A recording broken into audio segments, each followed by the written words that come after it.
Hi, I'm Danielle Bassoni with VeggingOutandAbout.com.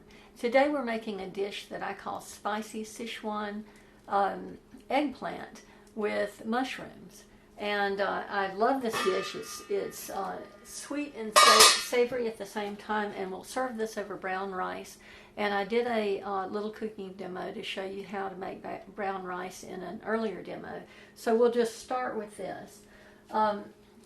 We're starting with red onions that I've julienned, and we have a demo for that as well in case you don't know how to do that.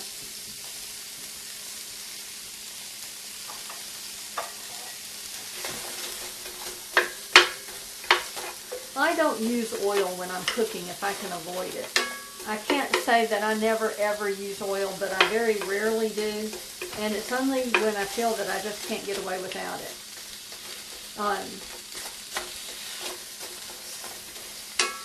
It's completely unnecessary because vegetables release enough liquid to cook your food.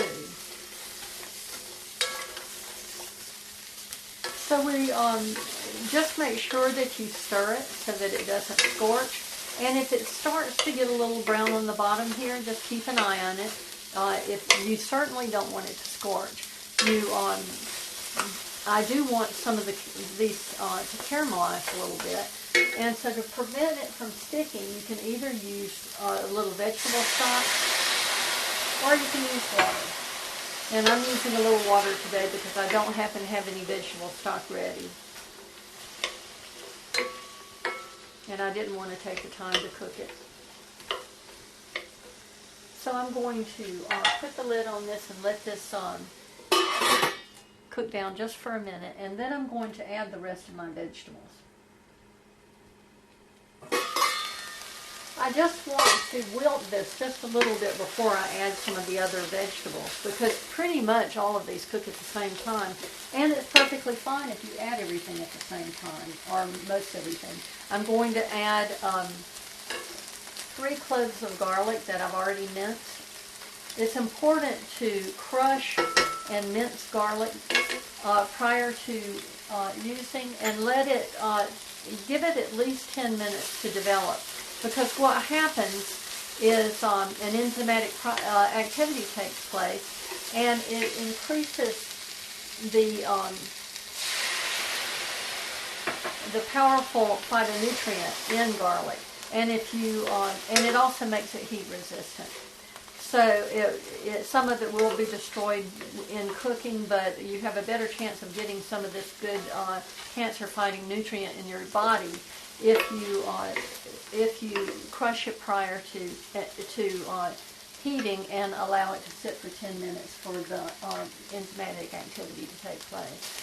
So I've added the garlic. I'm going to go ahead and add these other peppers.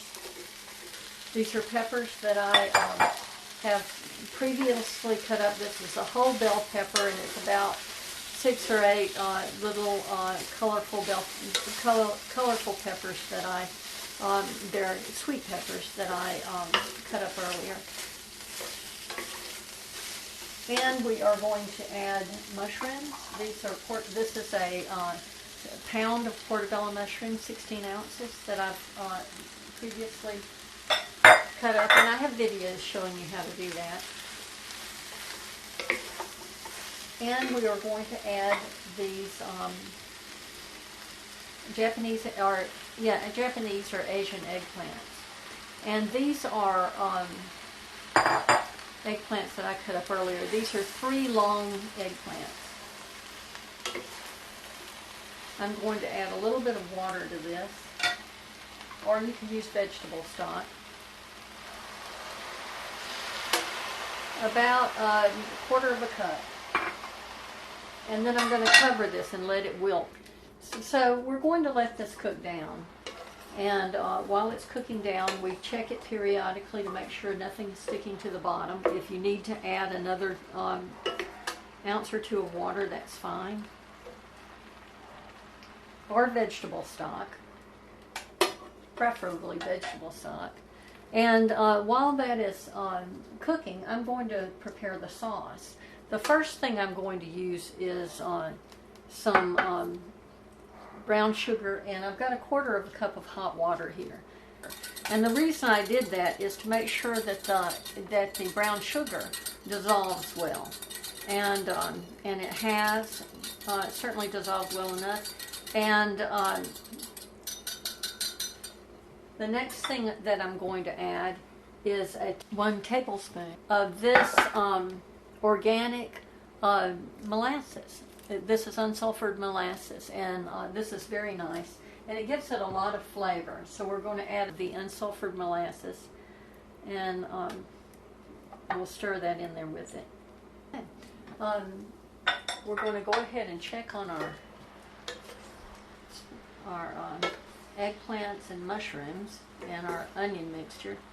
By the way, this may seem like an awful lot of work, but it really isn't. And you can chop up these vegetables at night before you go to bed, or early in the morning, or in the morning, any time before the dish.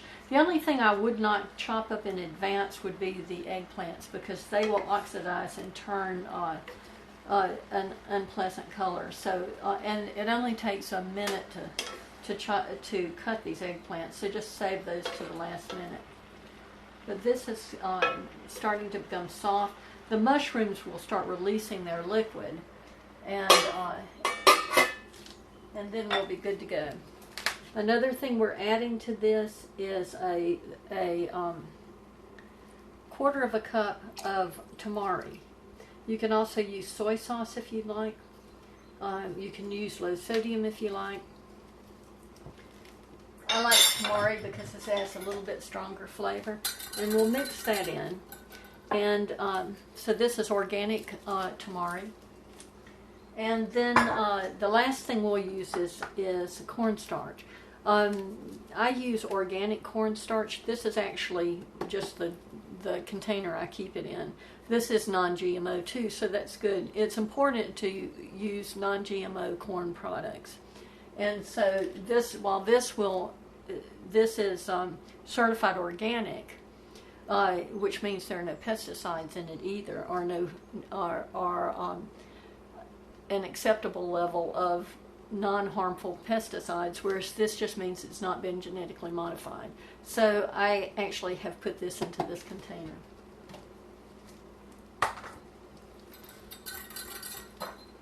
So we're going to let this cook down more before I add the cornstarch, because I do not want this to start thickening before I'm ready for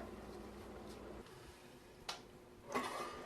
Okay, we're back and we're going to check this out. These have cooked down to where they're nice and soft, but they're still holding together. The mushrooms have released their liquid, so it's keeping it nice and moist. And at this point, I want to add my crushed red pepper. And again, use organic if you can find it. And this is a teaspoon. If you want it spicier, you can certainly add more. You could also use powdered pepper. I really prefer to use whole Thai peppers, but this isn't the season for them, so I'm just going with the crushed.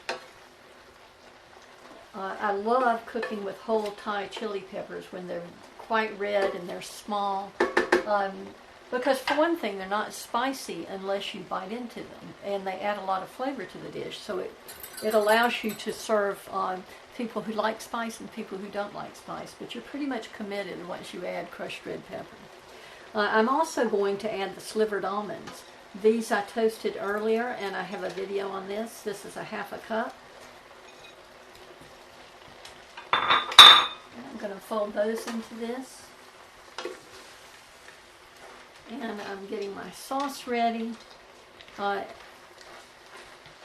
that's perfect. So I'm going to add 2 tablespoons of organic cornstarch to this mixture. And I use my whisk to make sure it's all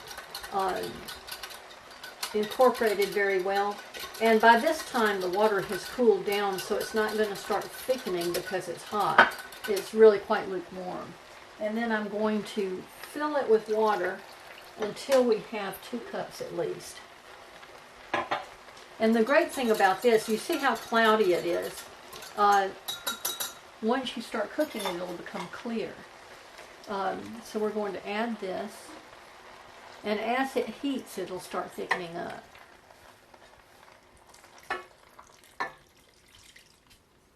And because we mixed the sugar earlier, there's no granules left in the bottom of the measuring cup.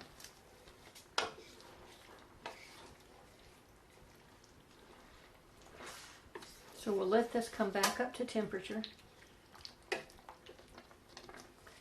I'm going to turn this down to medium-low, and we're going to let this thicken for a bit. So we're back. You can see as this has, it's only been a couple of minutes, but the sauce has already gone from a cloudy, more clear sauce. And you don't want it terribly thick. You want it to be a sauce, not a paste. And so this looks just about right.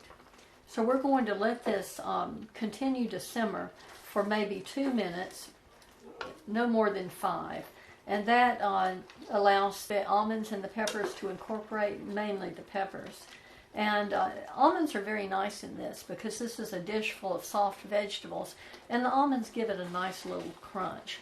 So it's a very nice thing to add. And you see how the colorful peppers just add a little color and as well as nutrition to the dish. Okay, this is pretty much done. I'm going to turn this down to a simmer. So there you have it, spicy Szechuan eggplant with mushrooms. I'm Danielle Bassoni, reminding you to enjoy whole foods for whole health.